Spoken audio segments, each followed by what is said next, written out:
What would you do if your neighbor gave away part of your property to her boyfriend? What if your peaceful lakefront turned into a public hangout overnight without your permission? And what if, after standing your ground, the HOA fined you and then called the cops? Would you cave? Or would you fight back with steel, strategy, and a touch of petty perfection? Because that's exactly what happened to me. Let me take you back to the day. I realized the battle wasn't just about a patch of grass.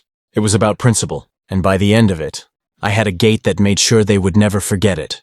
Moved out to the lake for peace, serenity, that crisp morning air, the soft lapping of the water, a place to think, breathe, live. But that dream got hijacked by a high and mighty HOA president named Carol, who decided her boyfriend deserved lake access more than me, even though I owned the only legal path. One day I looked out my window and saw him, shirtless, smug, and sunburnt, carrying a cooler like he owned the place. And behind him, Carol, grinning, waving, like she had done me a favor. "It's just for him," she said sweetly when I confronted her.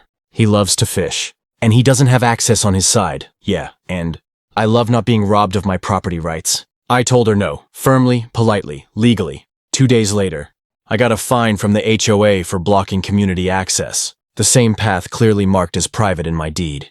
A week later, the cops were knocking on my door, and you'll never believe who called them. That's when I knew. This wasn't a misunderstanding. It was war, but Carol didn't know something crucial. I'm an engineer with a knack for passive-aggressive design, and a lot of leftover wrought iron. Let's just say, by the end of this, she'd wish she'd picked any other neighbor to mess with.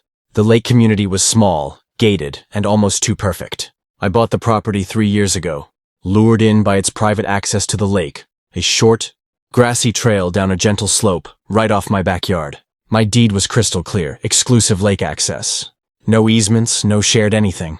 Carol moved in a year ago, retired from something vague and loud about compliance and standards. She introduced herself on day one with a clipboard, a forced smile and a list of suggestions for my yard. "The community has an aesthetic," she said. "We like things tidy."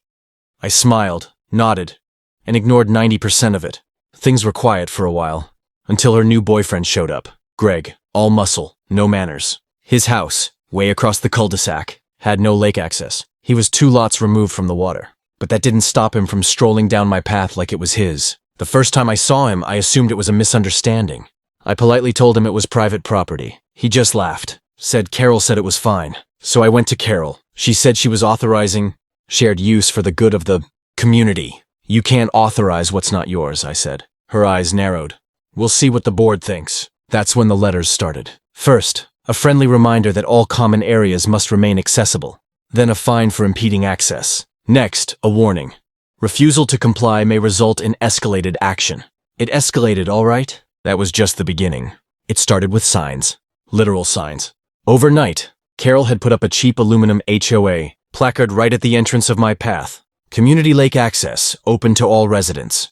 I ripped it out and left it on her porch. 2 days later, it was back. Bigger. Nailed to a tree this time. Then came the foot traffic. Strangers, kids, even a guy on a kayak, pulling up like it was a public dock. My peaceful retreat was turning into a state fair. I installed a camera. Greg walked by one day and flipped it off. Next week, I got a visit from 2 cops. Carol had reported me for threatening behavior. Her complaint? That I was hostile and surveilling residents without consent. The cops were reasonable. Once I showed them the property lines and deeds, they nodded. "Looks like she's testing you," one said. "Yeah," I replied, "but she's about to flunk." The very next day, Greg had the audacity to bring a charcoal grill and host a party on my shoreline. 7 people, folding chairs, music, beer cans. That night, I called the board. Got voicemail. So I went in person to the next HOA meeting. Carol tried to skip me on the list, but I forced the issue. I brought a copy of the plat map, title, everything. When I spoke, I was calm, clear, precise. I own that path. There is no easement. The HOA has no jurisdiction over it. Carol rolled her eyes. The community has expectations, and I have property rights. A few other residents actually clapped. That night, someone egged my front door. That was the last straw. So I got to work. I sketched it out in CAD first. A beautiful wrought iron gate, 6 feet tall. Decorative, elegant, but with subtle design choices. Vertical spikes angled outward, a locking mechanism that could survive a bear, and a motion-triggered spotlight. Before installing, I triple-checked every boundary. The path was 100% on my land. No setbacks. No HOA permissions required. I had my lawyer draft a letter just in case. Then, over one glorious weekend, I built it. Neighbors watched. Some waved. Greg came out once to glare, but didn't say a word. When it was done, I topped it off with a plaque. Private property. Trespassers will be spiked sarcastic? Sure, but legally sound. Monday morning, the HOA sent an email blast. Unapproved structure installed in common area. I replied, all with a PDF of my deed, a boundary map, and a very polite message.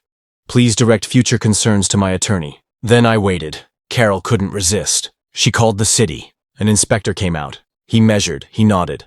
Then he looked at me and said, "You're good." 2 days later, Carol tried to open the gate herself. Caught on camera. She twisted the lock, shook the frame. When it didn't budge, she threw a garden rake at it. I sent the footage to the board. At the next HOA meeting, she wasn't there. But Greg was, red-faced and quiet. Turns out Carol had been fined for vandalism and was removed as president. I stood up, said nothing, just smiled. Later that week, Greg listed his house. Peace returned to the lake. The birds came back. The trash stopped. I even put out a little bench for myself near the gate. On my side, of course. It's funny how quickly people forget the power of boundaries until you build one they can't ignore. The real lesson? Politeness is my default, but give me a reason to draw a line, and I'll weld it shut. Comment below.